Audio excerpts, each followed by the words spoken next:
Have you been thinking about opening up your relationship? Are you terrified of speaking to your partner about it? You're not sure what they're going to say or do? It's really common. A lot of people go there.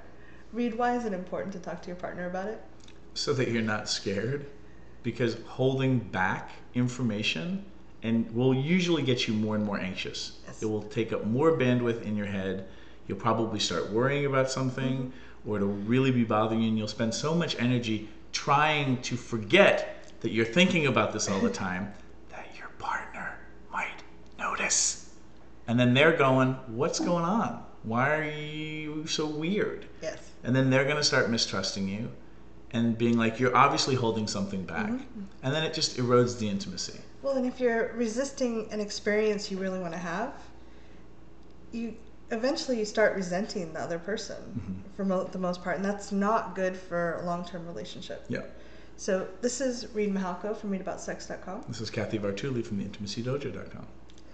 There's several different things you can do to gather information before you have this conversation. So you can go in. A lot of people have no idea what an open relationship is. So if you just sit down with your spouse or your partner and say, I want to open up a relationship, they'll be like... They're always going to think the worst case scenario for them. This is whenever you start a new conversation with people and you say, hey, I want to do such and such. Most people will jump to the worst case scenario, not the best case scenario.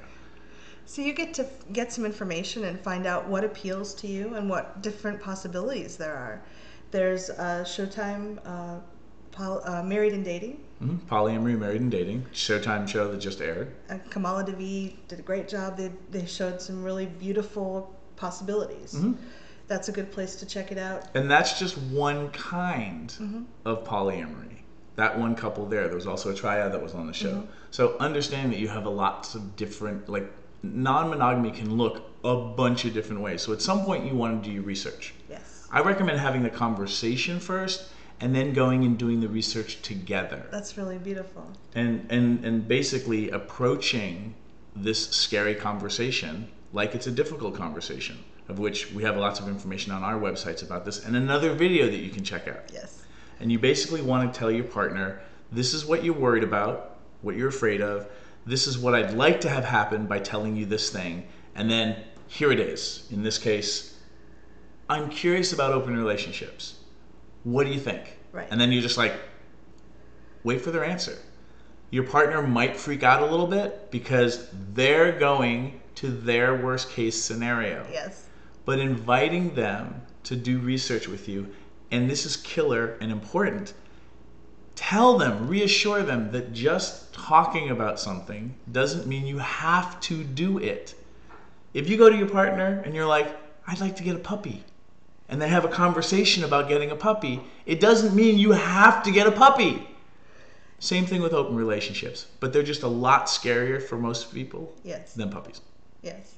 So it might look like going to your partner and saying, honey, I'd really like to talk to you about something. I'm scared that by bringing this up, you're going to freak out and leave me, that you're going to shut down, that you're going to always be questioning whether I'm being faithful to you.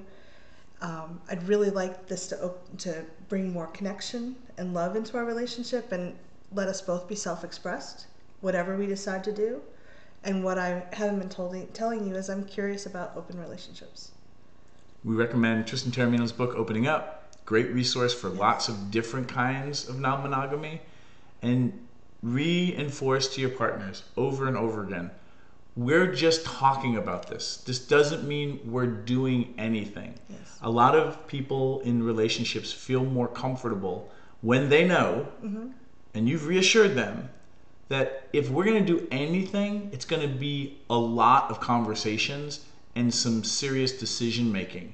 It's not like, hey honey, how about we open up the relationship? And then the next morning, you show up with your new boyfriend. No, that's not how it works.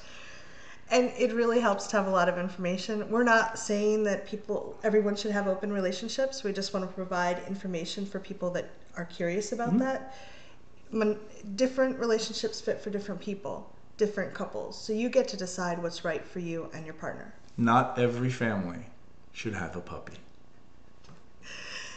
If you'd like to leave some comments or subscribe to this YouTube channel, we'd love to see you. Bye.